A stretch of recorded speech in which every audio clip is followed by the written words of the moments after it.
누가복음 4장 18절 말씀.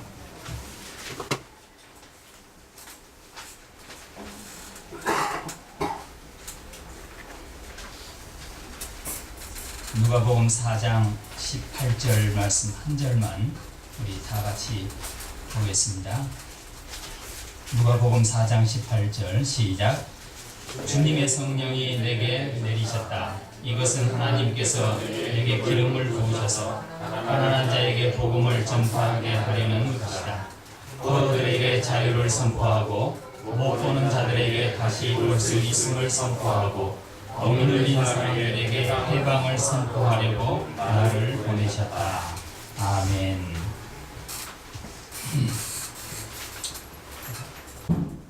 하나님께서 우리를 세 번 부르셨습니다. 그 첫 번째 부르심은 우리를 구원으로 부르신 것이고, 두 번째 부르심은 하나님께서 우리를 사명자로 부르신 것이고, 세 번째 부르심은 우리를 천국으로 부르셨다는 것입니다. 이 외에도 여러 가지 우리가 부르심의 모습을 생각할 수가 있겠지만은, 오늘 저는 이 말씀을 통해서 하나님께서 우리를 세 번 부르셨다라고 하는 이것을 가지고 말씀을 전하려고 합니다. 첫 번째 부르신 이 구원의 은혜, 구원으로 우리를 부르셨다고 하는 것, 이것이 바로 첫 번째 부르심입니다. 구원에도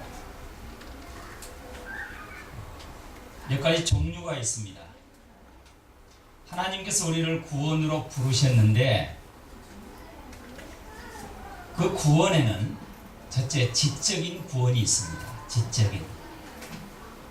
오늘 이 말씀 속에서 내가 어떤 구원을 소유하고 있는가, 내가 정말 구원받은 하나님의 자녀로서 구원의 삶에 동참하고 있는가를 확인할 수 있는 시간들이 되었으면 좋겠습니다. 우리를 구원으로 다 부르셨는데, 우리가 구원에 동참해 있는데, 그 구원의 내용 속에는 지적인 구원이 있다는 것입니다. 그 다음에는 감정적인 구원이 있습니다. 그 다음에 세 번째 구원의 내용은 참 믿음으로 얻는 그 구원이 있습니다. 그래서 구원의 내용을 생각할 때에 구원이 무엇인가 할 때에 우리는 이렇게 나누어서 생각할 수가 있는데, 오늘 내가 구원을 얻었다고 고백하고 구원의 삶을 살아갈 때에 내가 어떤 구원을 소유하고 있는가 한번 생각해 볼 그러한 시간입니다. 지적인 구원이라고 하는 것이 있습니다. 내가 하나님을 압니다. 성경을 통해서 하나님 말씀을 배우고, 또 가정에서 하나님에 대해서 배웠고, 또 교회에서 지금까지 신앙생활 하면서 내가 하나님에 대해서 배우고, 구원에 대해서, 교회에 대해서, 성경에 대해서 많이 배웠습니다. 그래서 나는 생각하기를 나는 구원받은 하나님의 자녀이다, 이렇게 지식적으로 아는 것을 지적인 구원이라고 합니다. 그런데 이 지식적인 구원은 우리를 온전한 구원의 상태에 올려놓지 못할 때가 많이 있습니다.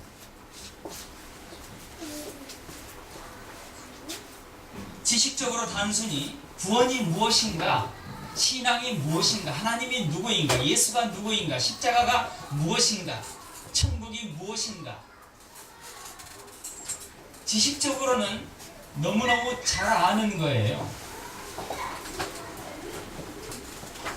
그래서 우리는 종종 착각할 때가 많이 있습니다. 나는 하나님을 너무나 지식적으로 잘 알기 때문에 나는 구원받은 하나님의 백성이다, 자녀이다, 이렇게 생각할 때가 있는 것이죠. 그러나 성경은 좀 다르게 이야기하고 있는 것을 볼 수가 있습니다. 사도행전 19장에 보니까 이런 사건이 나옵니다. 사도 바울이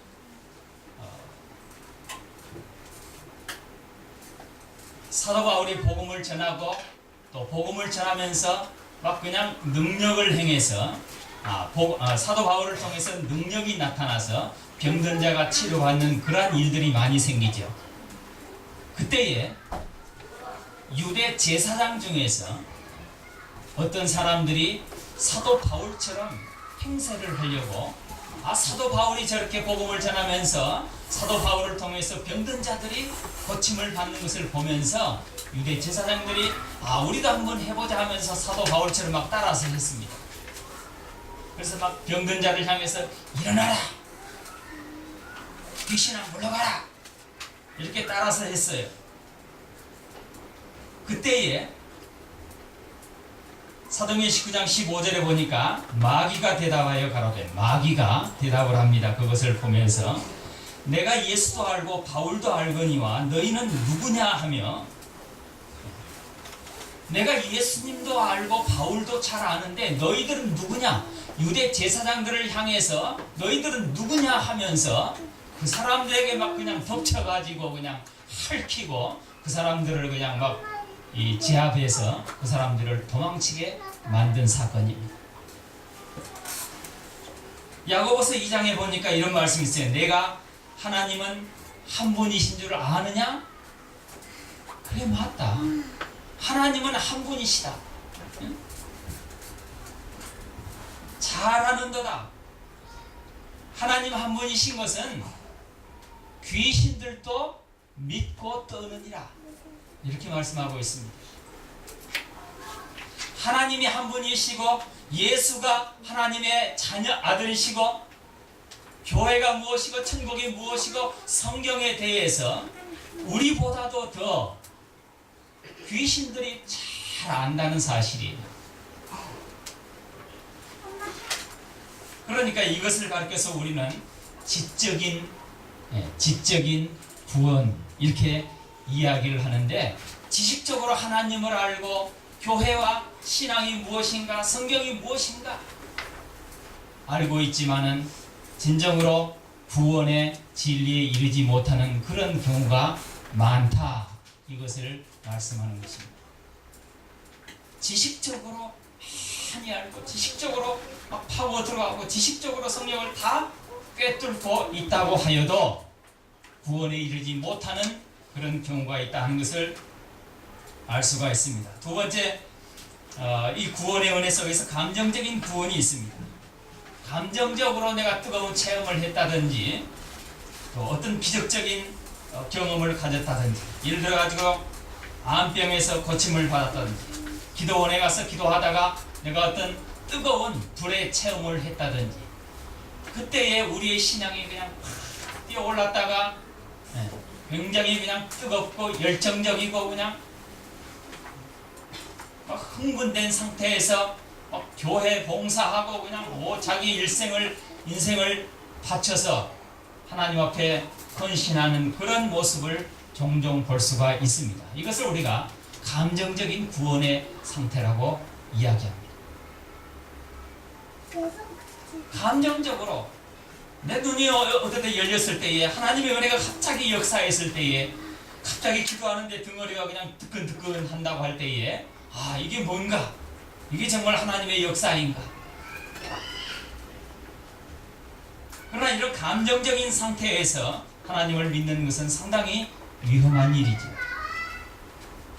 우리가 언제나 뜨거운 성령에 충만한 상태에 머무를 수가 없어요. 언제나 아주 그냥 열정적인 상태에 머무를 수가 없는 것이죠.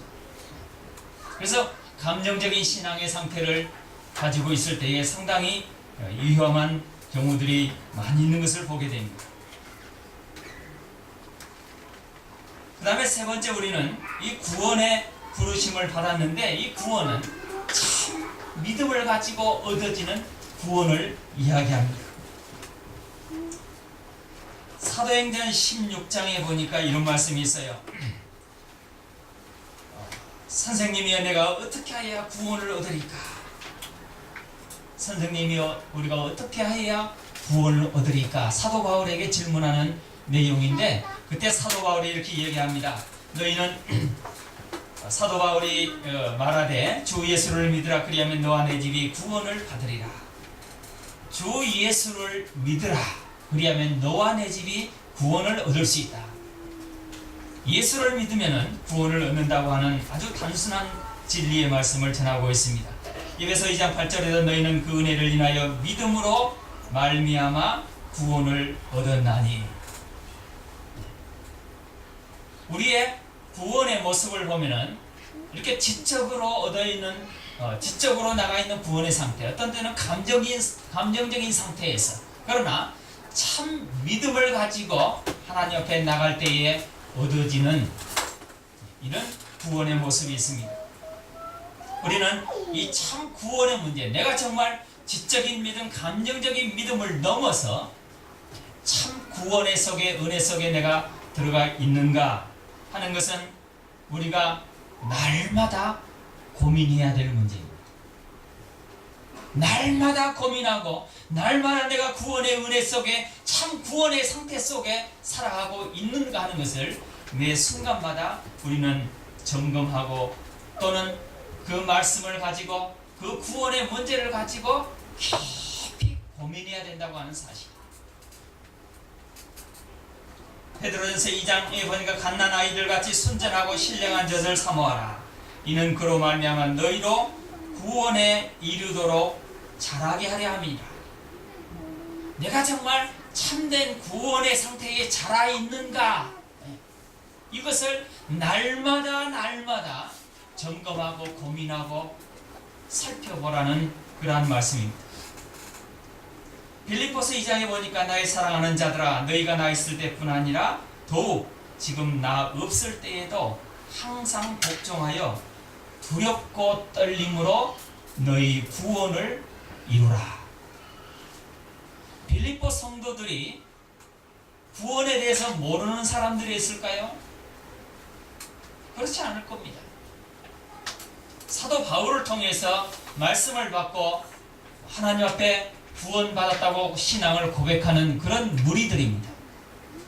이들에게 사도 바울은 여러분 성도들이여, 여러분들이 내가 있을 때뿐만 아니라 내가 없다 해도 여러분들이 항상 복종하여 두렵고 떨림으로 너희 구원을 이루라, 이렇게 권면하고 있는 것을 볼 수가 있습니다. 한 번 우리가 신앙 고백을 통해서 그 은혜를 인하여서 우리의 신앙 고백을 통하여서 우리는 구원을 얻습니다.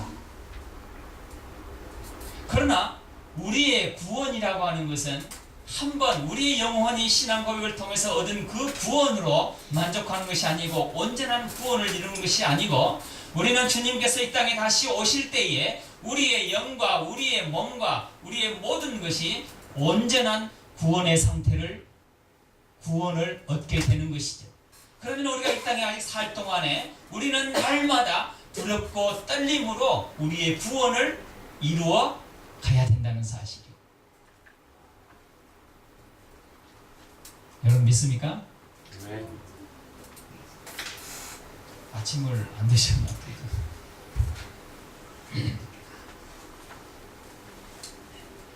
우리는 신앙 고백을 통해서 예수 십자가를 고백함으로 인해서 우리가 구원받은 하나님의 자녀가 되는 것이죠. 그러나 이 우리의 구원이 온전한 분량에 이르기까지 두렵고 떨림으로 날마다 너희 구원을 이루라 하신 이 말씀, 우리가 깊이 새겨야 할 말씀입니다. 구원의 내용이 여러 가지가 있습니다. 구원의 내용. 자, 우리가 어떤 곳에서 어떤 때 우리가 구원을 얻었다고 할 것인가, 어디에서 우리가 또 하나님 앞에 구원을 기도할 것인가.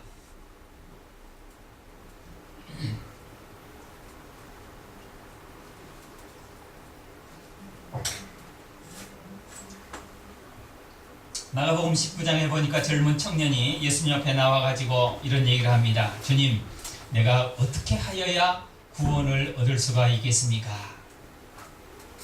그러니까 이제 예수님께서 대답하시죠. 10계명을 지켜라. 그러니까 저는 계명을 다 지켰습니다. 어릴 때부터 계명을 다 지켰습니다. 그러니까 예수님께서 뭐라 하십니까? 그러면 내가 가지고 있는 모든 소유를 팔아서 가난한 자들에게 나누어 주고 그 다음에 나를 쫓으라. 그 얘기를 듣고 이 부자 청년은, 젊은 청년은 실망해서 돌아가 버리고 맙니다. 예수님을 떠나가는 모습을 볼 수가 있습니다.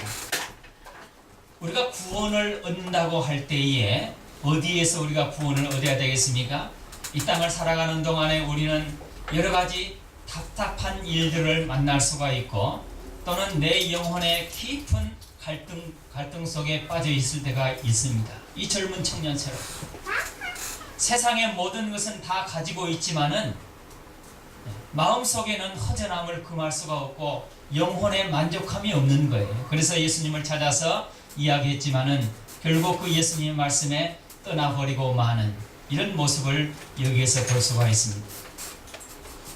우리는 내가 살아가는 가운데서 내가 다 가졌다고 해도 내 심령 속에 구멍이 뚫혀 있는 상태로 뭔가 채워지지 않는 그런 모습들을 가지고 살아갈 수가 있습니다. 그때에 하나님 앞에 내 영혼의 풍성한 만족함을 위해서 기도하는 것, 이런 구원의 내용이 있습니다.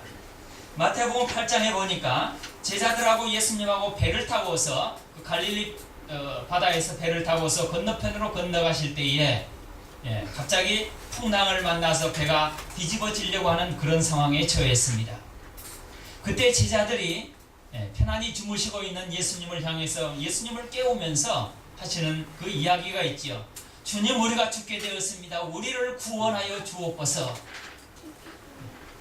그때 예수님께서 그 소리를 듣고 뭐라고 하십니까? 믿음이 적은 자들아 하시면서 바다와 바람을 책망하시니 조용하여졌더라, 이런 내용이 나옵니다. 여기에서는 이 제자들에게 있어서 어떤 구원의 모습입니까? 지금 이 제자들의 모습 속에서는 어떤 두려움과 공포 속에 있는 그런 환경에서 벗어나게 해달라고 하나님 앞에, 주님 앞에 구하는 그런 모습을 볼 수가 있습니다. 이 구원의 또 다른 내용입니다. 또 한번 보실까요? 마태복음 10장에 보니까 너희가 내 이름으로 말미암아 모든 사람에게 미움을 받을 것이나 끝까지 견디는 자는 구원을 얻으리라. 내 이름 때문에, 예수 믿는 것 때문에, 교회 다니는 것 때문에, 또는 신앙을 지키기 위해서, 또는 내가 주의 말씀을 지키기 위해서 정직한 삶을 살다가 보니까 그것으로 인해서 당하는 여러 가지 문제들이 발생합니다. 다시 말해서 좀 쉽게 말하면 우리가 살아가는 가운데서 부딪히는 여러 가지 대인관계, 사람과의 관계 속에서 부딪히는 그러한 문제,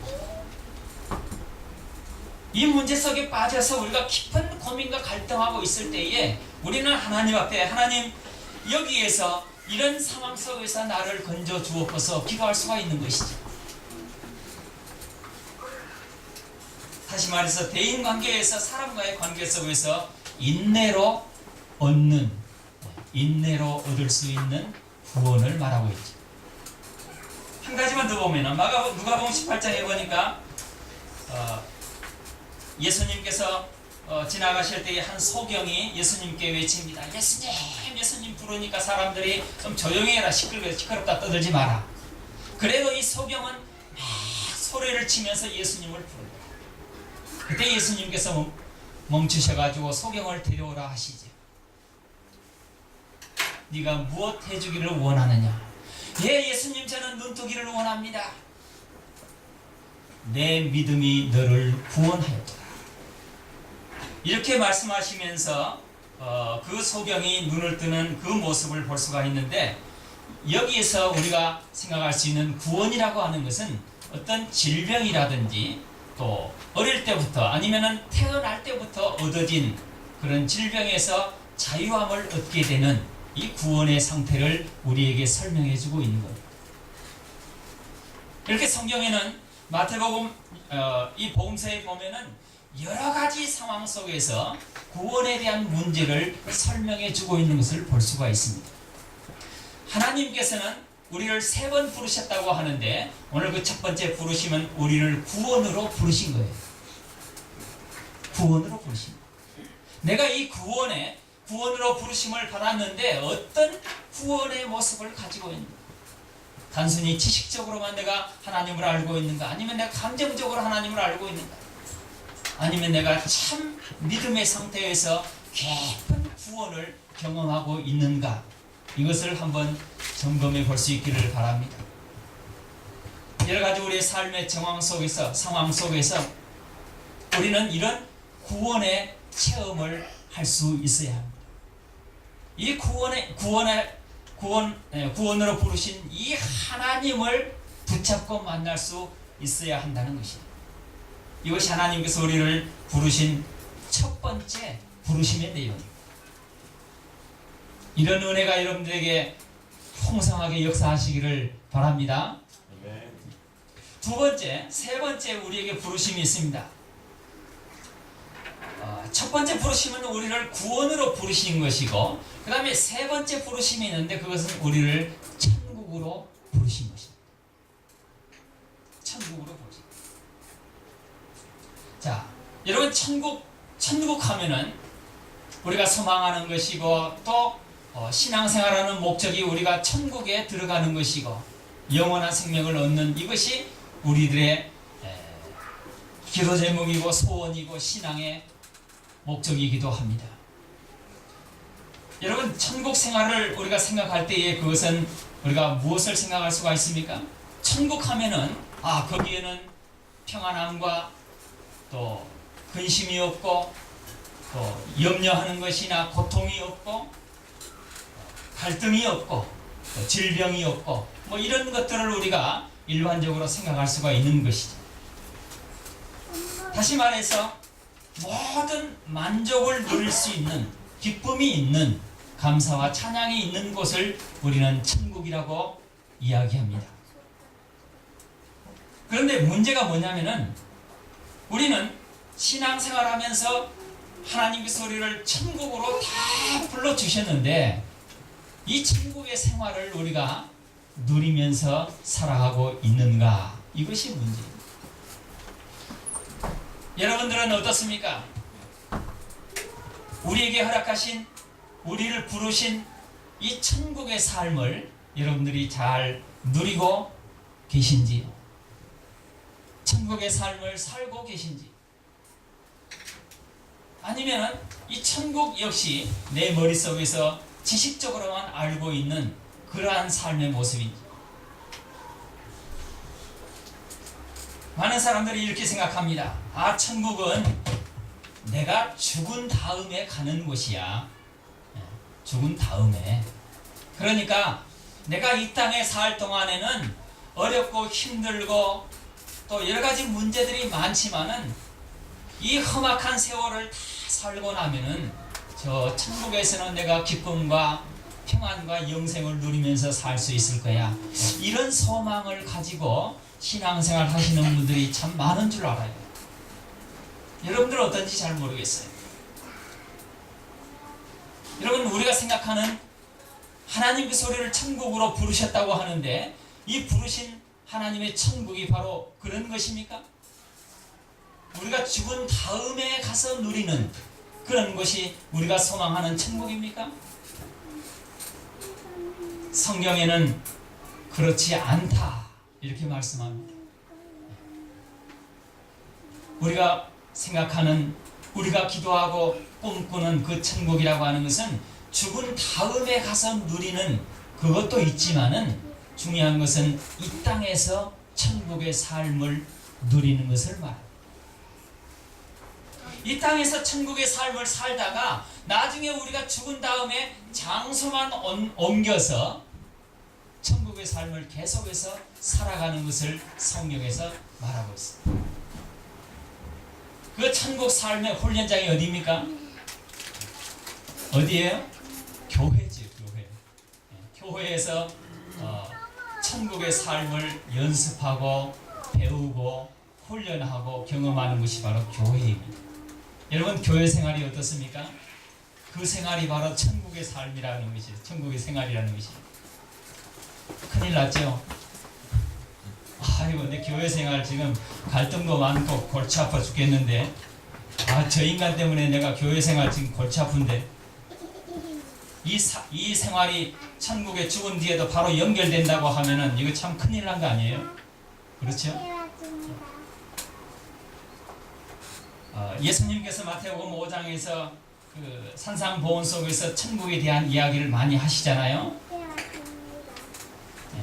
마태복음에 그 천국에 대한 이야기를 하시는데 그 중심이 천국에 대한 이야기, 하나님의 나라에 대한 이야기인데 그 가장 중심이 마태복음 13장의 천국에 대한 장, 천국장. 천국장이 아니고 천국에 대한 장, 천국장입니다. 13장을 중심으로 해서 이 짝을 이루면서 마태복음이 이렇게 구성이 되어 있는데 그 핵심에는 천국에 대한 이야기입니다. 그 천국에 대한 이야기를 하실 때에 먼 우리가 죽은 다음에 그 이야기만 하시는 것이 아니고 오늘 이 땅을 살아가면서 나의 생활 속에서 어떻게 천국의 삶을 살아갈 수 있을 것인가 그거를 설명하는 것이에요. 다시 말해서 좀 쉽게 얘기하면 현실에 대한 천국입니다.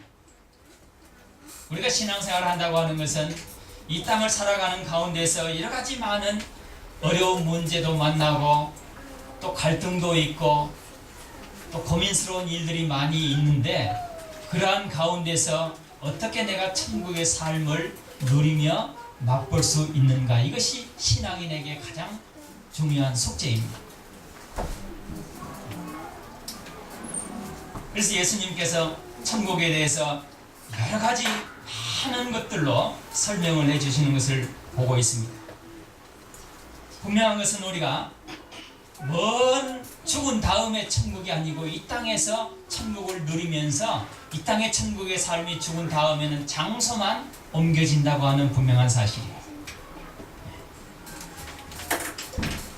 우리는 천국의 삶을 왜 누리지 못하냐면 보통 이런 생각을 가지고 있어요. 천국의 삶을 산다고 할 때 내가 아주 굉장히 많은 것을 가지고 누리면서 아주 풍성하게 부자로 살아가는 것을 천국의 삶으로 잘못 인식하고 있는 그런 때가 참 많습니다.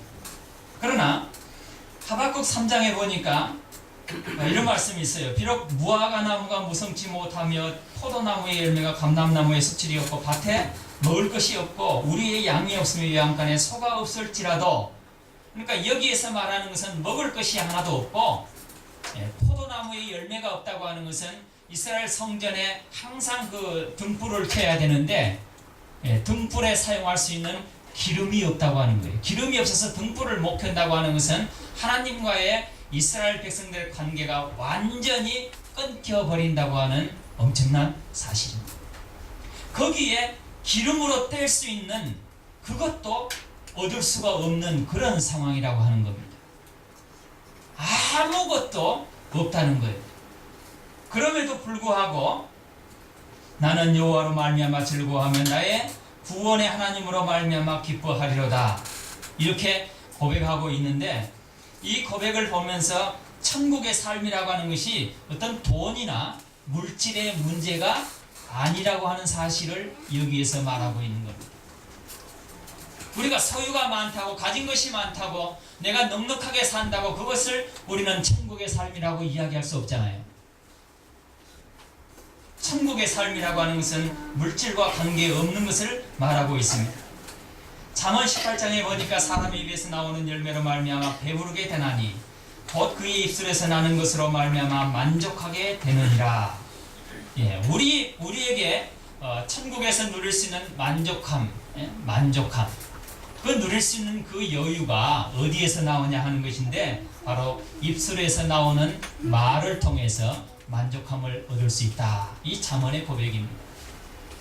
내가 어떤 말을 하느냐에 따라서, 어떤 대답을 하느냐에 따라서 내가 천국의 삶을 살 수도 있고 지옥의 삶을 살 수도 있고, 내 속의 천국을 경험할 수도 있고, 내 말을 통해서 다른 사람에게 지옥을 맛볼 수 있도록 그렇게 할 수도 있다는 얘기예요. 내 입술의 말을 통해서.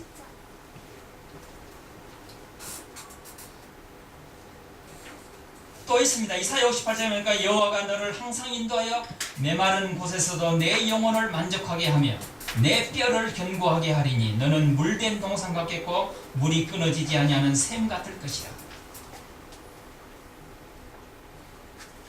여호와가 너를 항상 인도하여 메마른 곳에서도 내 영혼을 만족하게 한다. 이것은 내 영혼의 주인이 누구인가에 따라서 내가 천국의 삶을 살 수도 있고 지옥의 삶을 살 수도 있다고 하는 고백 아니겠습니까?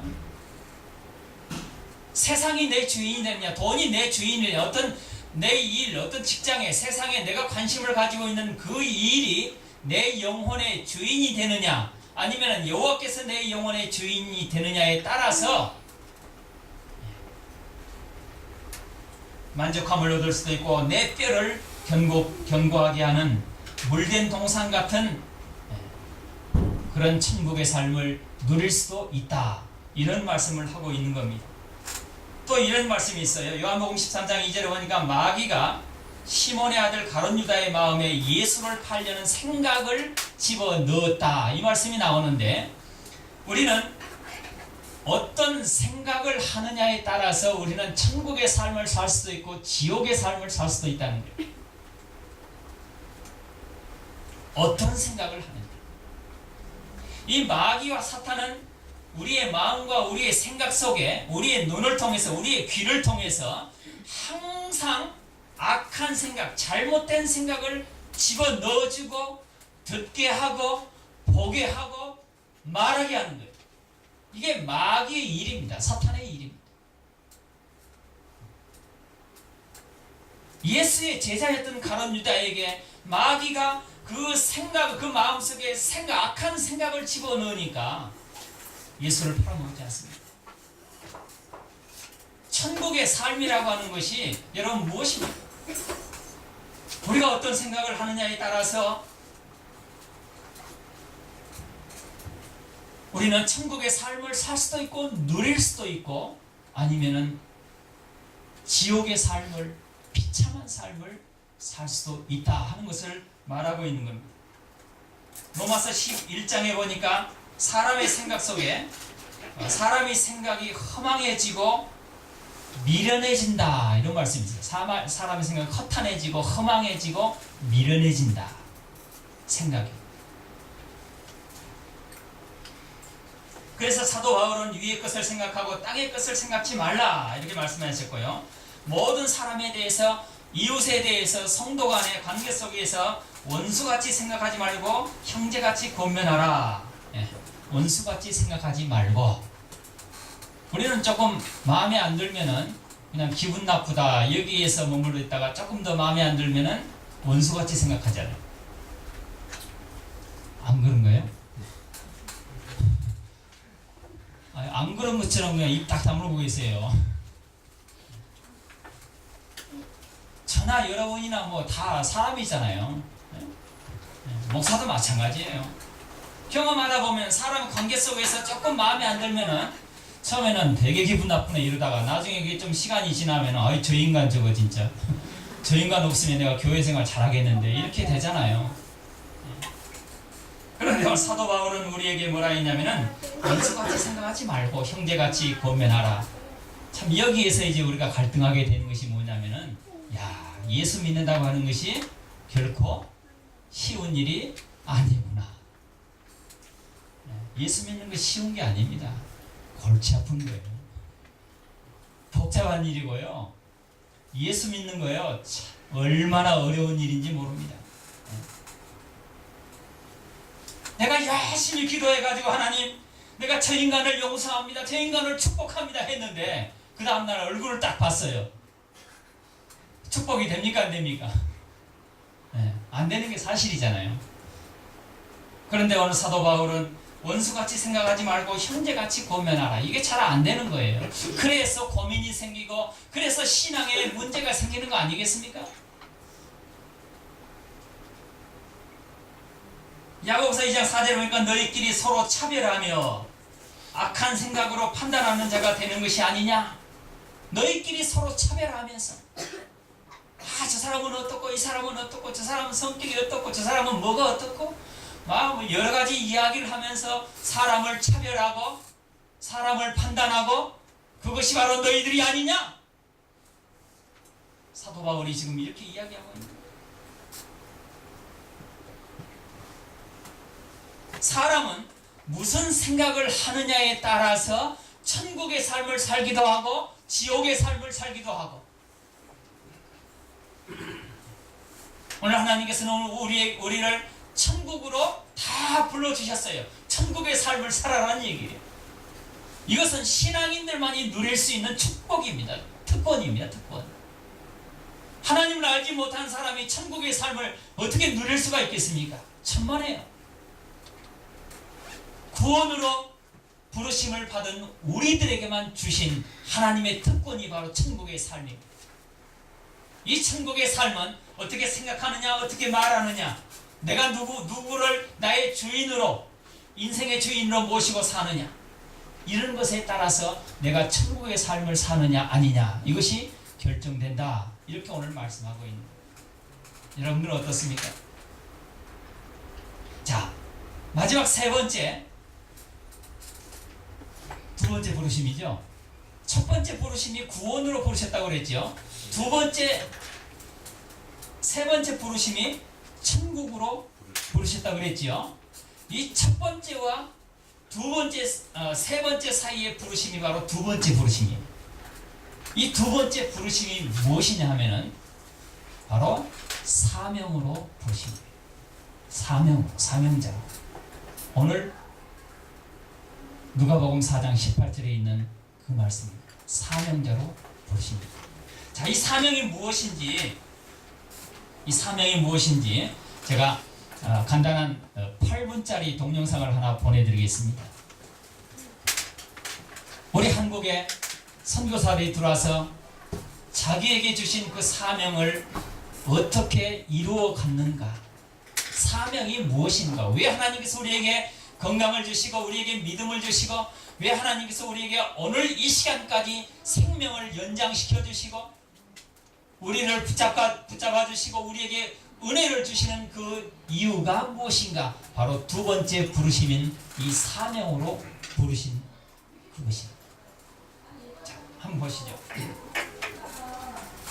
호주에서 내가 여기 있어 나를 사용하라. 복음이 필요하다. 사랑에 목마른 영혼들에게 그 크신 하나님의 은혜를 전하게 하소서. 주님의 부르심에 따라 고요한 아침의 나라로 한 달 반이 걸리는 백기를 헤치며 달려온 하라몬의 선교사. 120년 전부터 시작된 한국 선교의 역사에는 호주 선교사들이 있었다.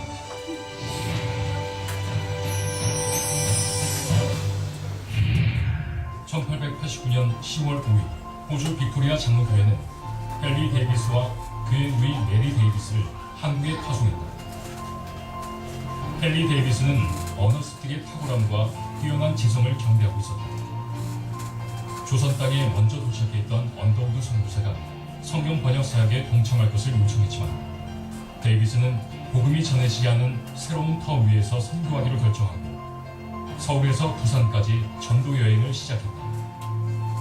그러나 그가 3주간의 도보 여행으로 부산에 도착했을 때 천연두에 감염되어 있었고 부산 도착 이튿날 사망했다. 예상치 못했던 데이비스 선교사의 사망 소식은 호주 선교부에 큰 충격을 안겨주었다. 그러나 하나님이 주신 사명을 끝까지 감당하기 위해 선교 재정과 인력의 대부분을 한국, 특히 호주 선교사의 첫 번째 순교의 땅인 경상남도 지역에 집중하기 시작했다. 호주 선교부는 부산, 마산, 진주, 거창, 현재의 충무인 통영에 선교지부를 설립하고 지금의 부산 진교회, 문창교회, 진주교회 등 곳곳에 교회가 세워지면서 경남 땅에 거룩한 예배의 물결이 일어나기 시작했다.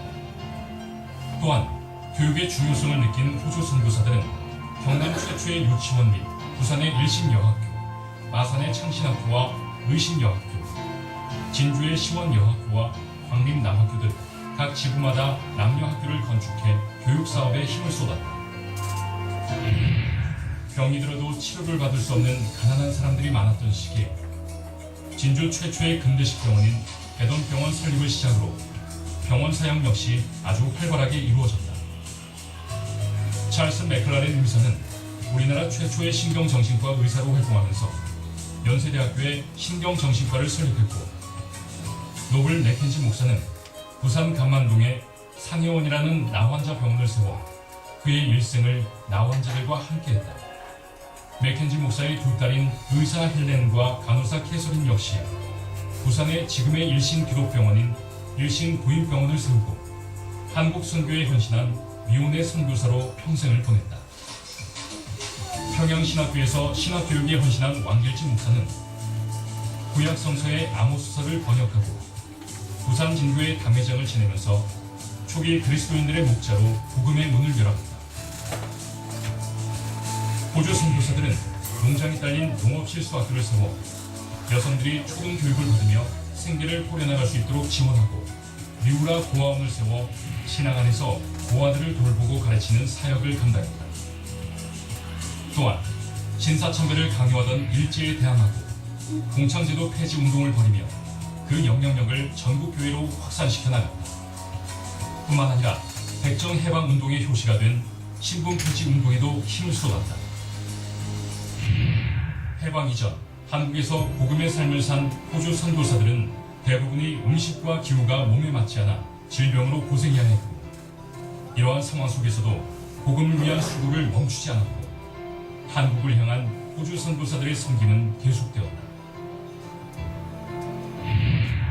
해방 이후 현재까지 생존해 있는 선교사들을 중심으로 활동 내역을 살펴보면 먼저 서두환 목사를 이야기할 수 있다. 서두환 목사는 부산신학교 교장직을 맡아 후학들을 양성해 나갔고, 본국으로 돌아가서는 멜본 한인교회를 세워 한국인들을 위한 목회를 지속해갔다. 12년간 한국을 섬긴 변종훈 목사는 호주에서 돼지와 염소들을 대량으로 들여와 가축의 품종 개량을 시도했다.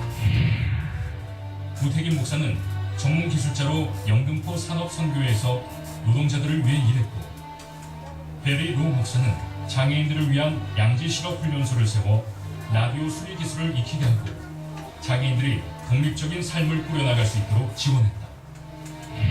일찍부터 뜨거운 복음주의 신앙 위에 에큐메니칼 운동과 연합 일치 운동을 중요하게 여긴 호주 선교사들은 전도와 사회 봉사를 다르게 여기지 않았다. 그리스도의 사랑으로 하는 사회 봉사가 복음의 삶을 살아내는 또 하나의 방법이자 선교였기 때문이다. 이러한 호주 선교부의 섬김은 경남 지역 복음화에 상당한 영향을 끼쳤다. 호주교의 한국 선교는 가난하고 척박했던 땅, 복음이 없어 피폐했던 이들의 삶을 변화시키는 하나의 미랄이 되어 심겨졌다.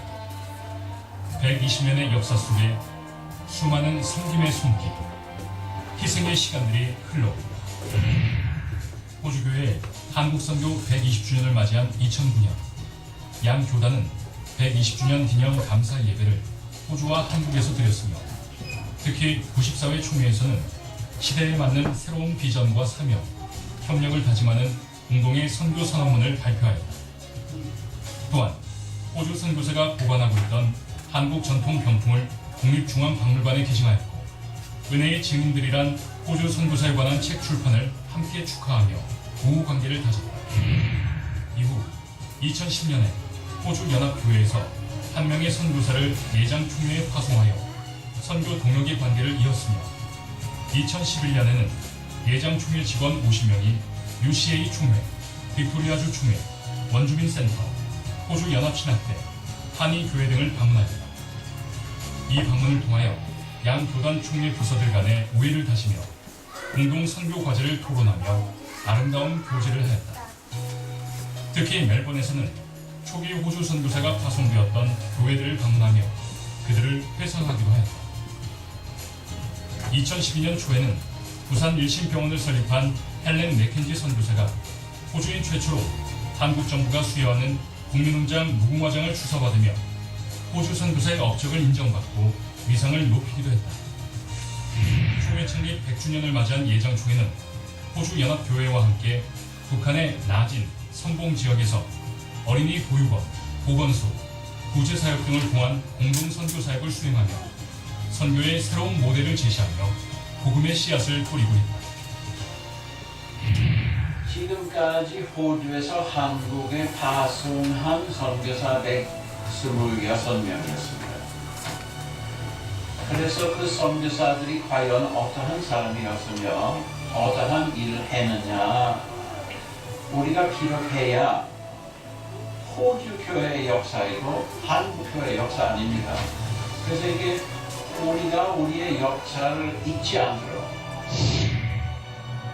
이제 우리는 이 위대한 신앙의 유산을 물려받아 한국교회와 호주교회의 아름다운 연합과 선교 협력을 통해 열방을 구원하기 원하시는 하나님의 부르심과 세계 선교의 사명을 더욱 값지게 이어가야 합니다.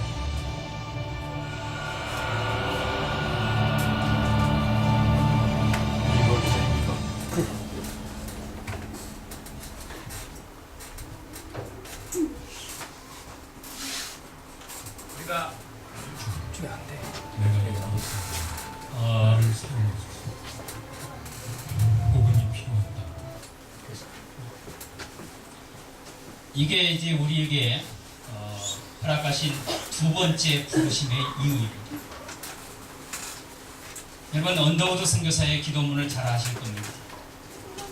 한국에 들어와서 선교를 시작할 때에 어떻게 기도했습니까? 여러분 아마 여러분들 사이트에 언더우드 선교사 기도문 있는 줄 아는데요. 주여 지금은 아무것도 보이지 않습니다. 주님 메마르고 가난한 땅 나무 한 그루 시원하게 자라지 못하고 있는 땅에 저희를 옮겨와 심으셨습니다.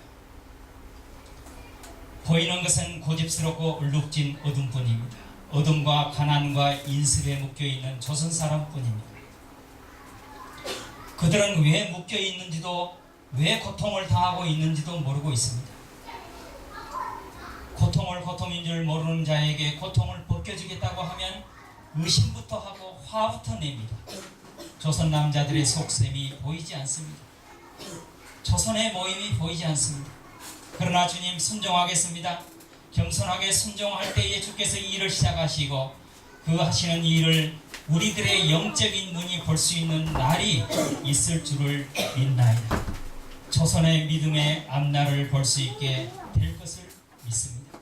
지금은 우리가 서양 귀신 양기자라고 손가락질을 갖고 있사오나 저희들이 우리 영혼과 하나인 것을 깨닫고 하늘나라 한 백성 한 자녀임을 알고 눈물로 기뻐할 날이 있을 것을 믿나이다. 이게 언더우드 선교사의 기도문입니다.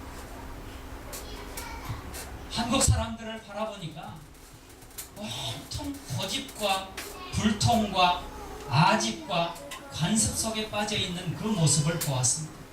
그들을 향해서 복음을 전하려고 할 때에 그들은 오해를 해서 오히려 핍박하는 그러한 모습을 기도문으로 남기고 있습니다. 여러분 사명으로 우리를 부르셨는데요. 그러면 내가 선교사가 되어야 되는가, 내가 목사가 되어야 되는가, 그것이 아닙니다. 나에게 주신 삶의 현장 속에서, 내게 주신 그 일 속에서, 나와 만나는 그 사람들 속에서 선교적인 삶을 살아야 하는 것입니다. 여러분 우리 주변을 한번 돌아보십시오.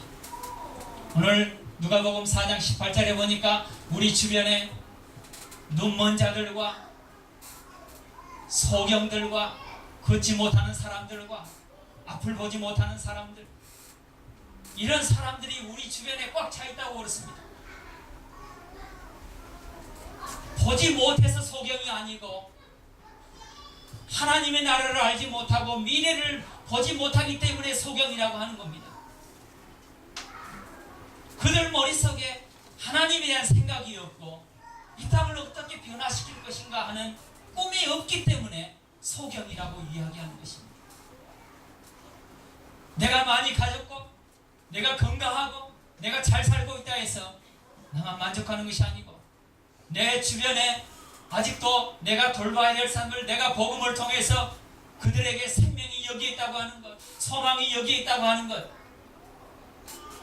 나의 이야기를, 신앙의 고백을 들을 수 있는 사람들이 우리 주변에 너무너무 많이 있다고 하는 사실이에요. 그들에게 우리가 다가가는 것이 바로 사명자인 것입니다. 이것을 위해서 하나님께서 오늘 우리를 두 번째로 부르신 거예요. 이 두 번째 부르시면 우리가 천국에 가는 그 순간까지 우리는 계속될 것입니다. 이거는 멈출 수가 없습니다. 여러분, 왜 여러분 지금까지 붙잡아 주셨다고 생각하십니까? 미국에서, 이라크에서, 이란에서, 아프리카에서, 온 세계 속에서 하루에도 수십 명, 수백 명씩 죽어나가고 있는 것을 여러분 알고 있지 않습니까? 길거리에 가다가도 교통사고를 당해서 죽는 일들이 허다하고, 뒷자리에 앉아서 이야기를 도란도란 하고 가는 아이가 뒤에서 트럭이 받아가지고 아이가 죽었다고 하는 엊그제 그 추석 집에 가는 길에 그 뉴스를 여러분들 보셨을 것입니다. 언제 어디에 우리는 어떻게 하나님께서 우리를 부르실지 아무도 알 수가 없습니다. 그런데 지금까지 우리를 붙잡아 주시고 우리의 생명을 연장시켜 주시고 우리에게 은혜를 주신 이유가 무엇이라고 생각하십니까? 여러분, 기도할 수 있도록 하나님을 아버지라고 부를 수 있도록 그 은혜를 주신 이유가 무엇이라고 생각하십니까? 내게 복 주시고 내게 은혜를 주시고 내가 행복하게 잘 살도록 여기에 목적이 있다고 하면은 그거는 하나님의 부르심이 아닌 것입니다. 단순하게 그것을 위해서 우리를 부르시지 않습니다. 우리에게 풍성한 삶을 주시는 것이 하나님의 소원이고 예수님께서 이 땅에 오신 목적입니다. 그 풍성한 은혜의 삶을 주신 그 이유가 무엇입니까? 바로 두 번째 부르심입니다. 우리를 사명자로 부르시고 사명자로 세우시기 위해서 우리에게 은혜를 주시고 지금까지 우리의 생명을 붙잡고 계시는 이유입니다. 여러분, 오늘 이 말씀에 순종하시기를 바랍니다. 우리가 전제하는 이 자체 목적이 바로 내 주변에 있는 눈먼 자와 가난한 자와 병든 자와 어디로 나가야 할지 알 수 없는 헤매고 있는 그 사람들을 위해서 우리에게 먼저 은혜를 주신 겁니다. 그들에게 나가지 않으면 우리는 사명을 잊어버리는 것입니다.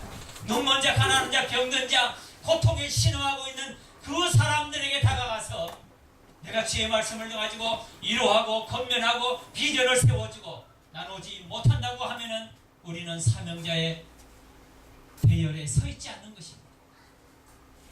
우리가 사명을 잃어버리고 우리에게 주신 그 목적을 잃어버릴 때에 하나님께서는 그 촛대를 빼어서 옮기실 줄 모릅니다. 유럽이 그랬습니다. 미국이 그랬습니다. 하나님의 풍성한 은혜를 받고 있을 때에, 배만 두드리고 있을 때에, 자기의 사명을 잃어버렸을 때에 하나님께서는 복음의 촛대를 들어서 옮기셨던 것을 우리는 선교 역사 속에서 알 수가 있습니다. 지금까지 우리에게 주신 하나님의 은혜를 감당하지 못하고 우리에게 주신 사명을 감당하지 못하면은 하나님께서 우리 한국에 세워놓으신, 심어놓으신 그 촛대를 빼어서 어디로 옮기실 줄 우리는 아무도 모릅니다. 남의 얘기가 아닙니다. 오늘 우리를 부르신 이 세 번의 부르심, 구원으로 부르시고 천국으로 부르시고 우리가 죽을 때까지 사명자로 부르신 그 부르심에 응답하고 주님, 내가 순종하겠습니다.